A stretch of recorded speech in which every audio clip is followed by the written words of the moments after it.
ఆ కృష్ణుడు ఆ కృష్ణుడి పట్ల విపరీతమైన ప్రేమ పెంచుకున్నారు గోపికులు. తర్వాత ఈ బృందావనం విడిచిపెట్టి వెళ్ళిపోయిన తర్వాత కృష్ణుడు మధుర వెళ్ళిన తర్వాత అక్కడి నుంచి రాసకార్యాలు చక్కబెట్టడం ప్రారంభించాక కంస సంహారం అయిన తర్వాత కృష్ణ వాసుదేవ అది ఎక్కువ ఆ కృష్ణుడి స్మరణలో ఉండేవారు గోపికులు. గోపికలంటే వాళ్ళు ఉరికే స్త్రీ రూపంలో ఉన్న యోగులు.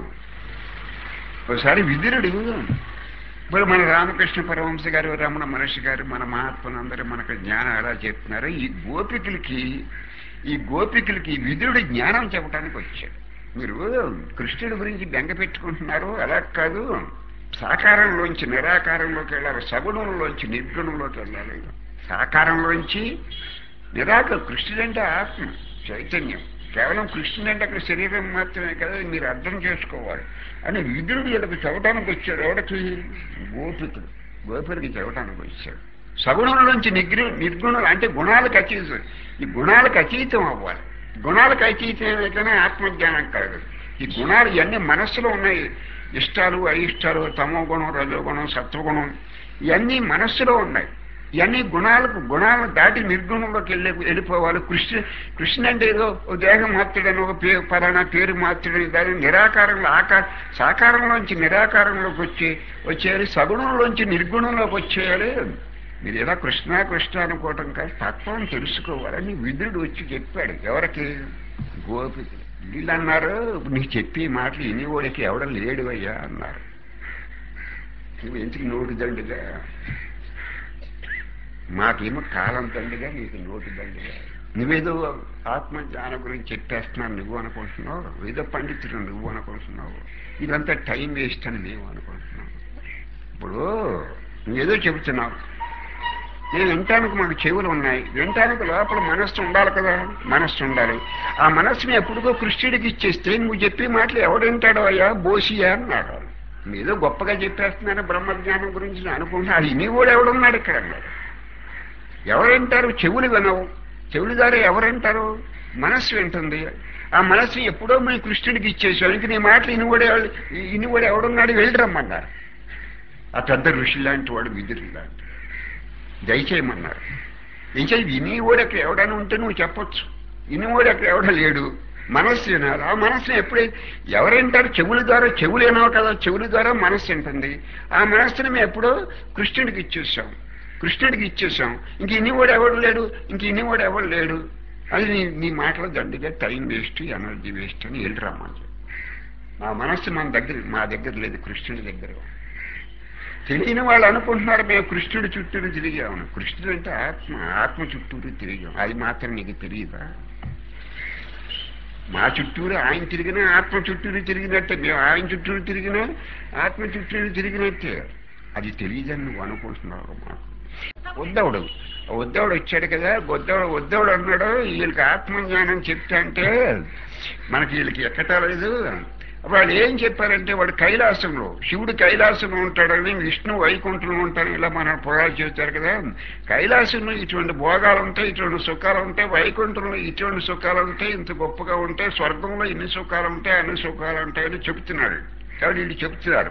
అప్పుడు గోపికలు ఏమన్నారంటే, నువ్వు చెప్పింది లేదు, వైకుంఠంలో చాలా సంతోషం ఉంది, కైలాసంలో చాలా సంతోషం ఉంది, స్వర్గంలో చాలా సంతోషం ఉంది, అంతకంటే ఎక్కువ సంతోషం మేము పొందుతుంటే నీ వైకుంఠం నీ కైలాసంలో కూడా మోసుకెళ్ళమన్నారు. నువ్వు చెప్పింది నేను కాదంటం లేదు, అది మర్యాదగా నువ్వు వైకుంఠంలో ఎంత సుఖం ఉంటుంది, కైలాసం ఎంత సుఖం, స్వర్గం వెళ్తే ఇన్ని సుఖాలు అనిపించవచ్చని వీళ్ళకి ఆత్మజ్ఞానం బుర్రకెక్కటలేదని ఇలా పెసరట్టు తిరగేశాడు. పెసరట్టు తిరిగేస్తే వాళ్ళు ఏం అనలేదు, అమర్యాదగా మాట్లాడలేదు. నువ్వు చెప్పి అని నిజం వచ్చాం, కైలాసంలో అంత ఉంది, వైకుంఠంలో ఉంది, ఆ గొడవలో మాటించుకెళ్ళాను. ఎవరి దగ్గర ఒక రూపాయి ఉంది, రూపాయి వెళ్ళి ఎవడు నువ్వు పైస ఇస్తే రూపాయి ఉన్నవాడికి పైస ఏం కనిపిస్తుంది? రూపాయలో పైస ఎన్ని ఉంటూ నువ్వు అనుభవించే సుఖంలో, నువ్వు అనుభవించే శాంతిలో, పరమశాంతిలో, నీ వైకుంఠం గొడవలో, కైలాసం గొడవలో నువ్వు కూడా వేసుకెళ్ళమని చెప్తారు. నువ్వు మోసుకు తిరిగి బజార్లో నువ్వు మోసుకు తిరిగి ఇష్టమైన వాళ్ళు వింటారని చెప్పారు. చెప్పొద్దని వాటికి తగ్గ జనం వాటికి ఉంటారు, ఇల్లు అక్కడ ఇచ్చేస్తాను. ఇప్పుడు మీ దగ్గర 100 రూపాయల కాగితం ఉందనుకోండి, ఎవడైనా పిల్లోడు వచ్చో పైస ఇచ్చి అటు మీరు చెప్తారనుకోండి నీ పైస ఇస్తాను 100 రూపాయలు కాచి కింద పడేయమంటారు అనుకోండి మిమ్మల్ని పడేస్తారా? మేము పొంది సుఖం మాకు తెలుస్తున్నప్పుడు నేను ఎక్కడో కైలాసం కూడా చెప్తాను.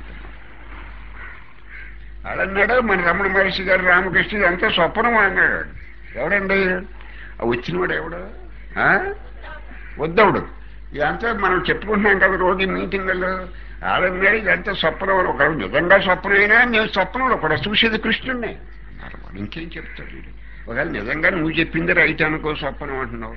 స్వప్నం అయితే ఉండొచ్చు, నేను కాదంటే నీ స్వప్నంలో జాగ్రత్త అవస్థలో చూసేది కృష్ణుడిని, స్వప్నంలో చూసేది కృష్ణుడిని. ఒకవేళ స్వప్నం అంటున్నావు, స్వప్నంలో కూడా కృష్ణుడినే చూస్తాం మేము అంటే ఆడికి ఏం చెప్పాలో ఆడికి అర్థం అవట్లేదు.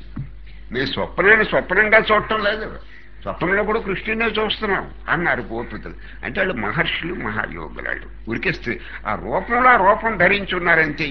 ఉరికే గోపికలు అంటే వాళ్ళు యోగులు, లేకపోతే ఈ సమాధానాలు చెప్పలేరు. వాళ్ళకి ఏదో పాఠాలు చెబుతానికి వీడి సిద్ధమయ్యాడు. అంటే ఉద్ధవుడు నేను చాలా భక్తుడు నన్ను ఉండేది మనస్సులో.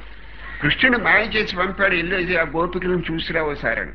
నేను ఈ మధ్య నా గోపికలు చూడటానికి టైం ఉండలేదు. ఉద్ధవా నువ్వు వెళ్ళి గోపికలు పలకరించి వస్తావు, వాళ్ళు కూడా భక్తులు, నువ్వు భక్తులు అంటే ఇలాంటి నేను పెద్ద భక్తి నన్ను లోపల ఉంది. ఆ గోపికలను చూశాక మనకున్న భక్తి కూడా భక్తి కాదన్న. అందుకు కృష్ణుడు చేసిన మాయ. యోగ కర్మసు కౌశలం, యోగ కర్మసు కౌశలం అంటే నీ చేతిలో ఉన్న పని బాగా చేయటం కూడా యోగమే. యోగం అంటే కేవలం ముక్కులో గాలి చూసుకోవడమే కాదు. ముక్కులోకి అలా ఎద్ది గాలి, ముక్కులోంచి గాలి వెళ్తా ఉంటుంది, లోపలికి వెళ్తా ఉంటుంది, బయటకు వస్తూ ఉంటుంది. దాన్ని మనస్తోటి చూస్తారు, అది ప్రాణాయామం. అది మనస్తోటి చూస్తారు ప్రాణాయామం. ఈ గోపికల ఉద్ధవుడితో ఏమన్నారంటే యోగులకి అవసరమే, యోగులకి ప్రాణాయామం అవసరం, మాకెందుకు మా మనస్సాడికి ఇచ్చేసాడు. ఈ ముక్కులో గాలి కూడా మోకుంది. ముక్కులో గాలి ఎవరు చూస్తారు? మనస్సు చూస్తుంది. మంచిగా యోగులకు అవసరం. ఆ యోగులకు అవసరం ఏది? ముక్కులో గాలి. ఇది ఆత్మ, ఇది అనాత్మ, ఇది చైతన్యము, ఇది చైతన్యము కాదు, ఇది సత్యము, ఇది అసత్యం. అది వివేకం విభజన ఉంటుంది. అది జ్ఞానులకి. అవి విభజించేది మనస్సే. ముక్కులో గాలి చూసేది మనస్సే. ఆ మనస్సు కృష్ణుడికి ఇచ్చేశాక మాకు ఈ గోళ ఉంటుంది, ఈ గోళ ఉంటున్నారు. డిస్క్రిమినేషన్ కూడా మనస్సే చేస్తుంది, ముక్కులో గాలి కూడా మనస్సే చేస్తుంది. ఈ పనులన్నీ మనస్సే. ఆ మనస్సు కృష్ణుడికి ఇచ్చేసి ఇక్కడ చేయడానికి ఎవరు ఉన్నారు? ముక్కులో గాలి చూసుకోవడానికి ఒకడు ఉండాలి కదా లోపల. వాళ్ళ అవసరం.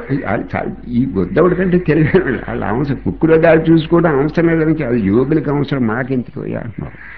యోగులను చూసుకోమని కూర్చుని శవాల కింద కూర్చుని మాకెందుకు అంటున్నారు వాళ్ళు. అది పొరపాటు అని అంటలేదు గోపికలు.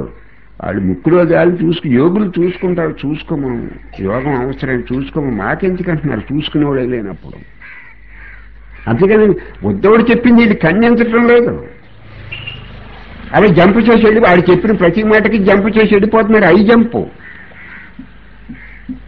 ఆయన కాదంటం లేదు, ఆయన తప్పించుకెళ్ళిపోతున్నారు ఉద్ధవుడిని.